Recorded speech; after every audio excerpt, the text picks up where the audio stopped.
इस कहानी के लेखक हैं जयदेव चावरिया। रात के 8 बज रहे थे। जनवरी का महीना था, जिसके कारण ज्यादातर लोग अपने घरों में रजाई ओढ़े हुए थे। मीनू भी अपने घर में बैठे हुए टीवी देख रही थी। मीनू की उम्र 26 वर्ष के आसपास थी। अभी मीनू आराम से टीवी पर सास बहू का नाटक देख रही थी। अचानक उसके फोन की रिंग बज उठी। फोन की रिंग बजते ही मीनू ने बुरा सा मुंह बनाया, जैसे मानो किसी ने उसको जबरदस्ती करेले का जूस मुंह में पिला दिया हो। उसने देखा फोन उसकी बेस्ट फ्रेंड पूजा का आ रहा था। मीनू ने जल्दी से फोन रिसीव किया। मीनू यार, जितना जल्दी हो सके मेरे घर आजा। मेरे मम्मी पापा किसी शादी में गए हुए हैं और मुझे बार बार ऐसा लग रहा है जैसे मेरे घर में कोई है। यार तू कहीं पागल तो नहीं हो गई है? इतनी पढ़ी लिखी होकर भी अनपढ़ों वाली बात करती है। आज के जमाने में कोई भूत प्रेत नहीं होता है, ठीक है? पूजा की दहशत में डूबी हुई आवाज आई। मीनू, माँ कसम मुझे पूरे घर में पायल की आवाज आ रही है, जैसे मानो हमारे घर में कोई लड़की पायल पहन कर घूम रही हो। तू तो यार सच में पागल हो गई है। तभी दूसरी तरफ से पूजा की जोरदार चीख सुनाई दी। पूजा क्या हुआ? पूजा कुछ बोल क्यों नहीं रही? वह कई बार बोली पर फोन तो कर चुका था। मीनू ने जल्दी से पूजा को फोन मिलाया, पर पूजा का फोन बंद जा रहा था। मीनू की हालत बहुत खराब हो गई थी। सारा बदन पसीने पसीने हो गया था। अब मीनू को पूजा की बहुत चिंता हो रही थी। उसने जल्दी से टीवी बंद किया और अपनी कार की चाबी ली और अभी दरवाजे के पास पहुंची ही थी कि तभी पीछे से आवाज आई। बेटा मीनू, इतनी ठंड में इस समय कहाँ जा रही हो? मम्मी, अभी पूजा का फोन आया था। उसे अपने घर में डर लग रहा है, इसीलिए कह रही थी कि तू आजा थोड़ी देर के लिए, जब तक उसके मम्मी पापा नहीं आ जाते। ठीक है, पर जल्दी आ जाना। हाँ ठीक है मम्मी। मीनू जल्दी से अपनी कार में बैठी और कार को उड़ाती हुई ले गई। इस समय मीनू को यह डर सता रहा था कि कहीं पूजा को कुछ हो ना जाए। मीनू ने पूजा के घर के आगे अपनी कार रोकी और जल्दी से भागते हुए दरवाजे पर पहुंची। दरवाजे पर हाथ मारा तो दरवाजा खुलता चला गया। मीनू की सांस काफी तेजी से चल रही थी। मन में तरह तरह के विचार आ रहे थे। कांपते कदमों से मीनू ने गैलरी पार की। पूजा तुम कहाँ हो? पूजा देखो, मैं आ गई। पूरे घर में ऐसा सन्नाटा था जैसे किसी कब्रिस्तान में होता है। मीनू डरते डरते पूजा के कमरे की तरफ बढ़ी। मीनू ने जैसे ही पूजा के रूम में पैर रखा, तभी एकदम से रूम की लाइट चली गई, पर खिड़की से थोड़ा बहुत प्रकाश रूम के अंदर आ रहा था। शायद वो प्रकाश बाहर लगे खंभों पर लगी लाइट से आ रहा था। मीनू को ऐसा लगा मानो उसके जिस्म से जान निकल गई हो। मीनू का सारा जिस्म पसीने से नहा गया। रूम के अंदर इजी चेयर पर कोई बैठा हुआ था और इजी चेयर चर चर की आवाज कर रही थी, जो वातावरण को और भी डरावना बना रहा था। मीनू आहिस्ता आहिस्ता इजी चेयर की तरफ बढ़ी। अभी वो मुश्किल से 5 कदम की दूरी पर ही पहुंची थी कि किसी ने मीनू का दायां पैर पकड़ लिया। मीनू ने महसूस किया पकड़ने वाले के हाथ बर्फ की तरह ठंडे हैं। मीनू को पैर पर कुछ चिपचिपा सा महसूस हुआ। मीनू अपने स्थान पर खड़ी की खड़ी रह गई। आंखों में मौत का खौफ उसको साफ दिखाई दे रहा था। उसकी आवाज गले में कहीं अटक सी गई थी। मीनू ने हिम्मत करके अपना पैर छुड़वाया। जब पीछे मुड़कर नीचे देखा तो कोई भी नहीं था। अपने पीछे किसी को ना पाकर उसे ऐसा लगा जैसे उसकी सांस में सांस आई। फिर मीनू सीधी हुई तो क्या देखती है, इजी चेयर बिल्कुल खाली थी। अभी थोड़ी देर पहले इस पर कोई था, पर अब कोई नहीं है। मीनू को अब बहुत डर लग रहा था। उसने सोचा एक बार पूजा मिल जाए तो मैं इस मनहूस घर से निकल जाऊं। मीनू जल्दी से कमरे से बाहर निकलकर ड्राइंग रूम में आ गई। मीनू ने चारों तरफ देखा, पूरा ड्राइंग रूम खाली पड़ा है। यार क्या करूं अब? इसी सोच के साथ मीनू ने ड्राइंग रूम के बीचों बीच खड़ी होकर आवाज लगाई, पूजा। आवाज पूरे घर में गूंज उठी क्योंकि सारा घर खाली था। फिर अगले पल अचानक मेन डोर की बेल बज उठी। मीनू ने अपने फोन की टॉर्च ऑन की और मेन डोर की तरफ बढ़ी। डरते डरते मीनू मेन डोर के पास पहुंची और मेन डोर ओपन किया। तभी मीनू को ड्राइंग रूम से किसी लड़की के गुर्राने की आवाज सुनाई दी। मीनू ने फोन की टॉर्च ड्राइंग रूम की तरफ कर दी। सामने ड्राइंग रूम के बीचों बीच एक लड़की खड़ी थी जो ऊपर से नीचे तक सफेद कपड़े पहने हुए थी। मीनू ने जैसे ही उस लड़की को देखा, तो उसकी आंखें फटी की फटी रह गई। एकदम से उस लड़की ने मीनू की तरफ दौड़ लगा दी। मीनू जोर से चीखी और डर के मारे अपनी दोनों आंखें बंद कर ली। अगले ही पल किसी ने मेन डोर ओपन किया और उसमें से एक युवक अंदर आया। उसने देखा मीनू दीवार के सहारे खड़ी है। उस युवक ने मीनू को आवाज दी, मीनू तुम चीखी क्यों? जैसे ही मीनू ने उस युवक की आवाज सुनी तो उसकी जान में जान आई। देव, तुम कब आए? जब तुम चीखी तभी आया था। मैंने सोचा पता नहीं क्या हो गया। मीनू ने काफी देर बाद महसूस किया कि ड्राइंग रूम में लाइट आ चुकी है। देव, यहाँ ड्राइंग रूम के बीचों बीच एक लड़की खड़ी थी। दोनों हाथ खून से सने हुए थे। वो लड़की मेरी तरफ भाग कर आ रही थी। तभी डर के मारे मेरे मुंह से चीख निकल गई। देव सारी बात समझते हुए बोला, मीनू क्या तुम पागल तो नहीं हो गई? आज के जमाने में कोई भूत प्रेत नहीं होते। मेरी बात का यकीन करो देव। कैसे करूं? इस दुनिया में भूत नाम की कोई चीज नहीं होती। देव, मैं भी नहीं मानती थी कि भूत प्रेत जैसे कुछ होते हैं, पर आज मैंने अपनी आंखों से देखा और खुद महसूस किया इन सब चीजों को। पर मीनू तुम यहाँ पूजा के घर क्या कर रही हो? मीनू ने देव को फोन पर हुई पूजा के साथ सारी बात बता दी, जिसे सुनकर एक बार तो देव भी परेशान हो गया। उसका भी दिमाग काम नहीं कर रहा था, क्योंकि जितना देव मीनू को जानता है उस हिसाब से मीनू भी भूत प्रेत में विश्वास नहीं करती थी। देव कुछ सोचते हुए बोला, मीनू तुमने पूजा का फोन ट्राई किया? घर पर ट्राई किया था, पर तब बंद जा रहा था। देव ने जल्दी से अपना फोन निकाला और पूजा के मम्मी पापा को फोन किया और यहाँ की सारी घटना बता दी। उसके बाद पूजा के मम्मी पापा शादी का प्रोग्राम बीच में ही छोड़कर अपने घर आने लगे। देव और मीनू दोनों ने मिलकर पूजा का पूरा घर छान मारा, पर पूजा का कोई नामो निशान ना मिला। मीनू, पूजा को पूरे घर में ढूंढ लिया पर वो नहीं मिली। मीनू भी सोच में पड़ गई, क्योंकि जब वो पूरे घर में नहीं मिली तो फिर वो कहाँ गई? हमें शायद पुलिस को फोन करना चाहिए। नहीं, अभी नहीं कर सकते, क्योंकि हम पुलिस से क्या कहेंगे? कोई भी हमारी बात पर यकीन ही नहीं करेगा। पर हमें कुछ तो करना ही होगा। क्या करे? सारा घर तो छान मारा। जहां तक मुझे पता है यहाँ एक बेसमेंट भी है। क्यों ना एक बार बेसमेंट में देख लिया जाए। अगले पल दोनों बेसमेंट के बाहर खड़े थे। पुनः एक बार देव ने पूजा का फोन नंबर मिलाया तो फोन की बेल बजने लगी। पूरे बेसमेंट में शमशान सा सन्नाटा फैला हुआ था, जिस कारण पूजा के फोन की रिंगटोन पूरे बेसमेंट में गूंज रही थी। रिंगटोन की आवाज नीचे बेसमेंट में से आ रही थी। अगले ही पल रिंगटोन बजनी बंद हो गई। देव ने मीनू की तरफ देखा, जैसे पूछ रहा हो कि नीचे चलने के लिए तैयार हो। मीनू के आगे कोई रास्ता नहीं था। वो अपनी बेस्ट फ्रेंड को ऐसे छोड़कर नहीं जा सकती थी। उसने नीचे जाने का फैसला किया। अगले ही पल दोनों बेसमेंट में दाखिल हुए। बेसमेंट काफी गंदा हो रखा था। सारा सामान यूं ही बिखरा पड़ा हुआ था। बेसमेंट में काफी अंधेरा हो रहा था। ऐसा लग रहा था जैसे बेसमेंट में एक जमाने से कोई नहीं आया होगा। देव और मीनू ने अपने फोन की टॉर्च ऑन की। देव और मीनू को किसी के हंसने की आवाज आई। दोनों ने उस दिशा में देखा। दीवार से कोई लड़की नीचे उतर रही थी। अंधेरा काफी होने के कारण देव वो मीनू को साफ दिख नहीं रहा था। उसने सफेद कपड़े पहन रखे थे। हाथों से लगातार खून निकल रहा था। चेहरा साफ नहीं दिखाई दे रहा था। मीनू ने जल्दी से देव की बाजू पकड़ ली। देव, ये वही लड़की है जिसे मैंने ऊपर ड्राइंग रूम में देखा था। मीनू का सारा जिस्म सूखे पत्ते की तरह कांप रहा था। एक बार फिर आंखों में मौत का खौफ छा गया था। देव की भी हालत खराब हो रही थी, पर वो जानता था अगर इस समय खुद को ना संभाला तो कुछ भी हो सकता है। देव ने हिम्मत करके पूछा, कौन हो तुम? लड़की धीरे धीरे देव और मीनू की तरफ बढ़ रही थी, जैसे मानो पैरों में मेहंदी लगी हो। उस लड़की के हाथ से अब भी लगातार खून निकल रहा था। जैसे जैसे लड़की दोनों के करीब आ रही थी, वैसे वैसे दोनों को अपनी सांसें रुकती सी महसूस हो रही थी। देव ने फिर हिम्मत करके पूछा, कौन हो तुम? ये मेरा घर है, तुम सब मेरे घर से निकल जाओ। ये घर मेरी दोस्त पूजा का है। अगर 1 मिनट में तुम मेरे घर से नहीं गए तो अपनी मौत के खुद जिम्मेदार होगे। हम इस घर से कहीं नहीं जाएंगे।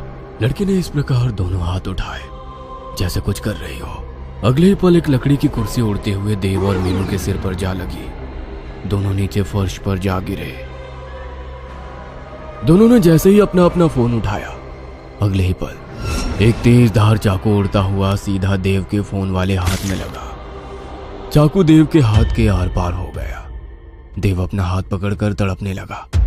उसके हाथ से खून निकल रहा था।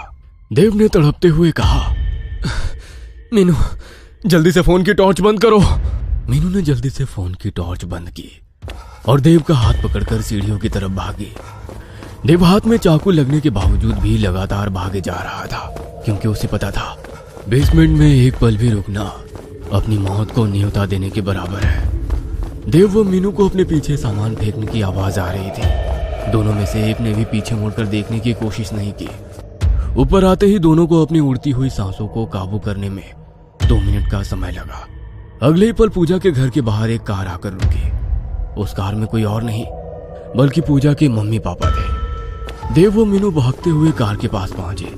प्रदीप और सीमा ने जब देखा कि देव के हाथों में एक चाकू आर पार हो रहा है तो उनके होश उड़ गए। देव बेटा, ये क्या हो गया? तुम्हारे हाथ में चाकू लगा है। ये सब किसने किया? अंकल और आंटी, मैं आपको सब बता दूंगा। आप पहले मेरी बात ध्यान से सुने। ये घर आपने कब लिया था? प्रदीप व सीमा दोनों एक दूसरे को देखने लग गए, जैसे एक दूसरे से पूछ रहे हो कि इन दोनों को सच बताया जाए या नहीं। अंकल और आंटी, आपके चेहरे देखकर कुछ ऐसा लग रहा है जरूर इसके पीछे कोई ना कोई राज छुपा हुआ है। बेटा, बात यह है, ये घर हमें बहुत कम दामों में मिला था। देव और मीनू दोनों चौंके बिना नहीं रह पाए। ये बात तो उस समय हमें भी समझ में नहीं आई थी। डीलर हमें इतना बड़ा घर इतना सस्ता क्यों दे रहा है?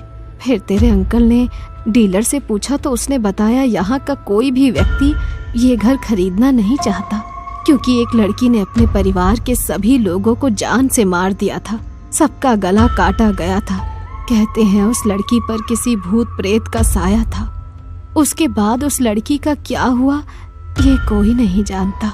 बेटा, तुम तो जानते हो भूत प्रेत कुछ नहीं होते, ये सब आदमी का वहम होता है। उसके बाद से हम यहाँ रह रहे हैं। हमें यहाँ रहते रहते करीब 1 साल हो गया है। पर अंकल, आज उस लड़की को हम दोनों ने अपनी आंखों से देखा है। देव बेटा, इस विषय में बाद में बात करेंगे। पहले ये बताओ पूजा कहाँ है? अंकल जी, हमने सारा घर छान मारा पर हमें पूजा का कोई नामो निशान नहीं मिला। प्रदीप व सीमा दोनों इस समय बहुत परेशान नजर आ रहे थे। देव बेटा, तुम्हारी बात ठीक है, पर हम माँ बाप कैसे अपनी इकलौती लड़की को मौत के मुंह में छोड़ दे? अभी तुम ही कह रहे थे कि हमारे घर में एक लड़की है। शायद उसे अब लड़की कह देना सही नहीं है। अब ये साबित हो गया है कि वो उसी लड़की की आत्मा है जिसने अपने पूरे परिवार को जान से मार डाला था। देव बेटा, अगर ये वही घर है तो फिर वो मेरी पूजा को नहीं छोड़ेगी। मुझे मेरी बेटी को बचाना होगा। प्रदीप व सीमा दोनों अपने घर के अंदर घुस गए और दोनों जोर जोर से अपनी बेटी पूजा को आवाज देने लगे। पूजा, पूजा मेरी बेटी, तुम कहाँ हो? देव व मीनू बाहर ही खड़े थे। देव ने अपने हाथ से चाकू निकाल लिया था। देव, हमें भी अंकल आंटी जी के साथ रहना चाहिए। कहीं वो आत्मा अंकल और आंटी जी पर हमला ना कर दे। देव ने सहमति में सिर हिलाया। उसके बाद दोनों भी घर के अंदर थे। अंदर जाते ही उन्हें पूजा के पापा मम्मी की आवाज सुनाई दी। पूजा बेटा, उठ जा। तुझे क्या हो गया? देखो तुम्हारे पापा तुम्हारे पास हैं। देव व मीनू भागकर पूजा के रूम में गए तो देखा पूजा अलमारी के बाहर नीचे फर्श पर पड़ी थी। पूजा के मम्मी पापा दोनों उसे होश में लाने की कोशिश कर रहे थे। देव व मीनू को थोड़ी राहत मिली। दोनों जल्दी से भागकर पूजा के पास गए। भगवान का बहुत बहुत शुक्र है जो पूजा हमें सही सलामत मिल गई। अभी देव कुछ और कहना ही चाहता था कि छत पर लगा पंखा फर्श पर गिर गया। चारों एक साथ चौंके। अंकल, हमें जल्दी से पूजा को घर के बाहर निकालना होगा, वरना यह आत्मा हम में से किसी को भी नहीं छोड़ेगी। प्रदीप कुमार ने जल्दी से पूजा के बेहोश शरीर को उठाया और ड्राइंग रूम की तरफ चल दिया। बाकी तीनों भी प्रदीप कुमार के पीछे पीछे चल दिए। अभी प्रदीप कुमार ड्राइंग रूम में दाखिल हुए ही थे कि पूरे ड्राइंग रूम में अंधेरा हो गया। प्रदीप कुमार अपनी जगह पर ही खड़े हो गए। पीछे से आ रहे देव व मीनू ने अपने फोन की टॉर्च ऑन करने की सोची तो अगले ही पल कुछ देर पहले वाला सीन याद आ गया। पर सीमा देवी ने अपना फोन निकाला और अपने पति की तरफ बढ़ गई। देव ने जैसे ही देखा पूजा की मम्मी टॉर्च ऑन करके ड्राइंग रूम की तरफ बढ़ रही है, वह जल्दी से पूजा की मम्मी की तरफ भागा। सीमा और प्रदीप के बीच 10 कदम का फासला रह गया था। तभी तीनों को मीनू की दर्दनाक चीख सुनाई दी। देव जल्दी से मीनू की तरफ भागा। मीनू नीचे फर्श पर घुटनों के बल बैठी हुई थी। देव ने फोन की टॉर्च ऑन की और मीनू को देखा तो उसके मुंह से एक चीख निकल गई, क्योंकि मीनू की ठीक कमर के बीचों बीच एक चाकू घुसा हुआ था। देव को समझने में देर नहीं लगी कि इस बार आत्मा किसी को भी नहीं छोड़ेगी। देव ने मीनू को उठाया और ड्राइंग रूम की तरफ बढ़ गया। पूजा के मम्मी पापा ड्राइंग रूम पार करके गैलरी में अभी पहुंचे ही थे कि सारी गैलरी में आग लग गई। प्रदीप ने पूजा को उठाया और गैलरी पार कर ली। उसके बाद सीमा भी पूजा के पास आ गई। दोनों माँ बेटी दरवाजे के पास थी। तभी प्रदीप कुमार बोले, पूजा की मम्मी, तुम यहाँ पूजा का ध्यान रखो, मैं देव की मदद करता हूँ मीनू को लाने में। प्रदीप कुमार जल्दी से मीनू के पास पहुंचे और देव की मदद करने लगे ताकि जल्दी से इस मनहूस घर से निकल सके। अभी तीनों ड्राइंग रूम पार करने वाले थे। सारी ड्राइंग रूम में खून ही खून पड़ा था, जबकि गैलरी में आग जलनी बंद हो गई थी। सारी ड्राइंग रूम में भयानक आवाजें गूंज रही थी, जो वातावरण को और भी खौफनाक बना रही थी। अगले ही पल तीनों के चेहरे का रंग एकदम सफेद पड़ गया, जैसे किसी जहरीले सांप ने काट लिया हो। देव बेटा, थोड़ा जल्दी करो। तीनों जल्दी जल्दी दरवाजे पर पहुंचे। प्रदीप कुमार ने देखा कि सीमा और पूजा दरवाजे पर नहीं थे। प्रदीप ने सोचा शायद दोनों माँ बेटी घर से बाहर निकल गई होंगी। फिर तीनों जल्दी से दरवाजे से बाहर निकल गए। तीनों की सांस में सांस आ गई थी। तीनों को ऐसा लग रहा था जैसे उन्हें दूसरा जीवन मिला हो। प्रदीप ने पूरे रोड पर नजर दौड़ाई। दूर दूर तक न चिड़ी का बच्चा दिखाई दे रहा था। प्रदीप जल्दी से घर के अंदर गए। ड्राइंग रूम के अंदर सीमा बेहोश सोफे पर पड़ी थी। पूजा दरवाजे के पास बेहोश पड़ी थी। उसने जल्दी से पूजा को घर से बाहर निकाला और दोबारा घर के अंदर घुस गया। ड्राइंग रूम के अंदर जाने के बाद सोफा से सीमा को उठाया और जल्दी से दरवाजे पर पहुंच गया। देव और मीनू दरवाजे के बाहर खड़े थे। अंकल जी, जल्दी से बाहर आ जाइए। प्रदीप ने जैसे ही दरवाजा खोलना चाहा, पर दरवाजा नहीं खोला। प्रदीप दरवाजे को पीटने लगे। मीनू और देव भी बाहर से दरवाजा खोलने की पूरी कोशिश कर रहे थे। देव, अभी तक दरवाजा ठीक था, एकदम से अचानक कैसे जाम हो गया ये, जो खुल ही नहीं पा रहा है। तभी गैलरी में एक लड़की की आवाज गूंजी, ये मेरा घर है, जो भी मेरे घर में आएगा वो सीधा ऊपर जाएगा। अगले ही पल सारे घर में आग लग गई। सारा घर होलिका की तरह जलने लगा। 1 महीने बाद पूजा ने अपना पुराना घर, जहां उसके मम्मी पापा की डेथ हुई थी, वो घर हमेशा हमेशा के लिए छोड़ दिया था। पूजा का बहुत बुरा हाल हो गया था। अब पूजा एक फ्लैट में रहती थी। पूजा के पापा का खुद का बिजनेस था, जिसे अब पूजा खुद देख रही थी। पूजा मम्मी पापा के डेथ के बाद पूजा लगभग 10 दिन तक मीनू के घर रही थी। पूजा ने काफी मना किया था, पर मीनू के मम्मी पापा नहीं माने, क्योंकि पूजा के मम्मी पापा के सिवा उसका कोई नहीं था। कुछ एक रिश्तेदार थे, सब आए और चले गए। पूजा के साथ मीनू और उसका परिवार था, जो पूजा के इस बुरे समय में उसके साथ थे। देव ने भी काफी हद तक पूजा की संभलने में मदद की थी। पूजा के मम्मी पापा के डेथ के अगले दिन ही पुलिस आई थी। देव ने सब कुछ बता दिया था। पुलिस ने देव का बयान दर्ज करके फाइल बंद कर दी थी। देव और मीनू पूजा से मिलने अक्सर उसके फ्लैट पर जाते थे, ताकि वो अपने मम्मी पापा के दुख से बाहर निकल सके। 10 मार्च को पूजा का जन्मदिन था। वह जन्मदिन बिल्कुल भी नहीं मनाना चाहती थी, क्योंकि उसके मम्मी पापा को गुजरे 1 महीना बीत गया था। मीनू के मम्मी और पापा ने पूजा का जन्मदिन मनाने की बात कही, जिससे पूजा टाल नहीं सकी। सब लोग इसलिए पूजा का जन्मदिन मनाना चाहते थे ताकि पूजा को उसके मम्मी पापा की कमी महसूस ना हो। पूजा को कहीं ऐसा ना लगे कि वो इस दुनिया में अब अकेली है। रात के 8 बजे पूजा ने केक काटा और बारी बारी सबको थोड़ा थोड़ा केक खिलाया। केक काटते समय पूजा की आंखों में आंसू आ गए थे। शायद उसे अपने मम्मी पापा की याद आ गई। 10 बजे तक सबने खूब नाच गाना किया। फिर 10:30 बजे सब लोग अपने अपने घर चले गए, केवल मीनू को छोड़कर, ताकि वो पूजा के साथ मिलकर उसका काम में हाथ बटा सके। पूजा सिंक में बर्तन धो रही थी और मीनू बर्तन को कपड़े से साफ कर रही थी। पूजा खुश दिखाई दे रही थी कि उसे मीनू जैसी दोस्त मिली, जो उसके बुरे समय में भी उसके साथ खड़ी है। पूजा के चेहरे पर खुशी थी कि इतने सारे लोग उसके लिए आए थे। मीनू यार, तुम और तुम्हारा परिवार कितना अच्छा है, जो मुझ जैसी लड़की को भी अपनी लड़की की तरह प्यार करते हैं। सच बोलूं तो मैं सोच ही रही थी कि मम्मी पापा के बाद जिंदगी कैसे काटूंगी, पर अब मुझे किसी बात का गम नहीं है। मेरी बहन, हम सब तेरे साथ हैं। इसी को तो दोस्ती कहते हैं। पूजा बातें करते करते बर्तन धो रही थी कि अचानक उसके मुंह से एक जोरदार चीख निकली। मीनू ने उसे पकड़कर झंझोड़ा। पूजा, पूजा क्या हो गया? तुम इतनी जोर से क्यों चीखी? पूजा ने अपने दोनों हाथ ऊपर किए, जिसे देखकर मीनू की भी चीख निकल गई, क्योंकि पूजा के दोनों हाथ खून से सने हुए थे। कोई नुकीली चीज बर्तन साफ करते समय चुभ गया था। अगले ही पल फ्लैट की लाइट चली गई। दोनों पहले ही डरी हुई थी और अब कुछ ज्यादा ही डर रही थी। तभी फ्लैट का दरवाजा खुला और एक साया अंदर आया। एक डरावनी आवाज उसके मुंह से निकली, आई एम बैक। हमें छोड़ दो प्लीज। हाँ, हमने तुम्हारा क्या बिगाड़ा है? हमें छोड़ दो। साया धीरे धीरे दोनों की तरफ बढ़ रहा था। उसके हाथ में 2 चाकू थे। पूजा और मीनू का दिमाग जैसे जाम हो गया।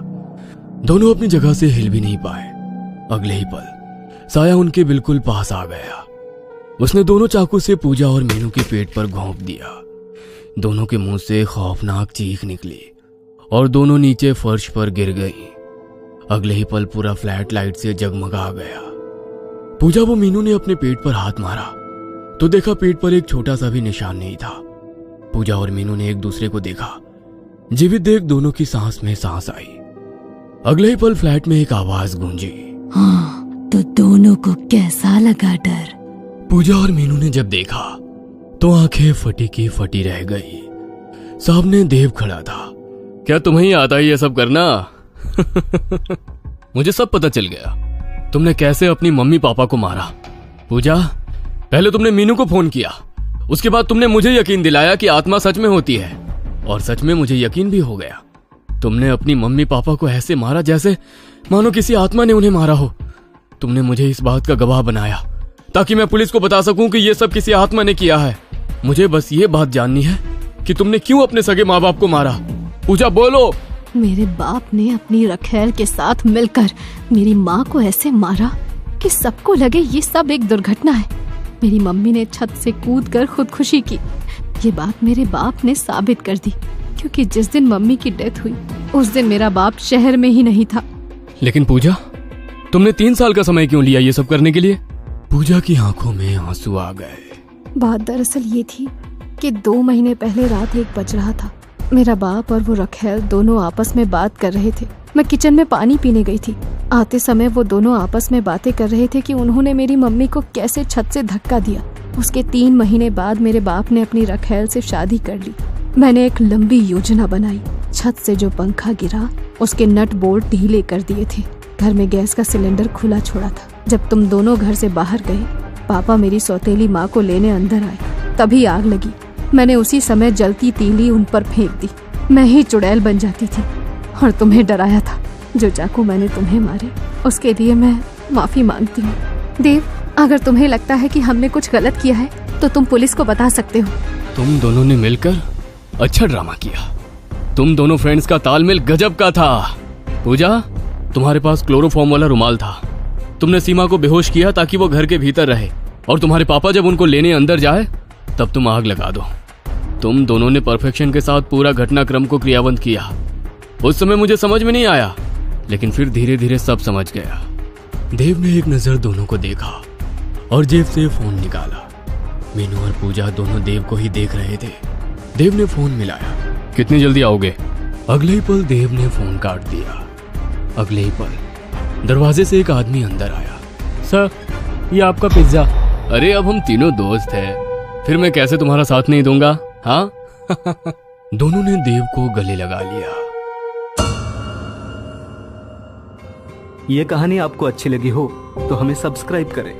हमारा इंस्टाग्राम और फेसबुक पेज जरूर फॉलो करें। और हाँ दोस्तों, सब्सक्राइब करना भूलना मत।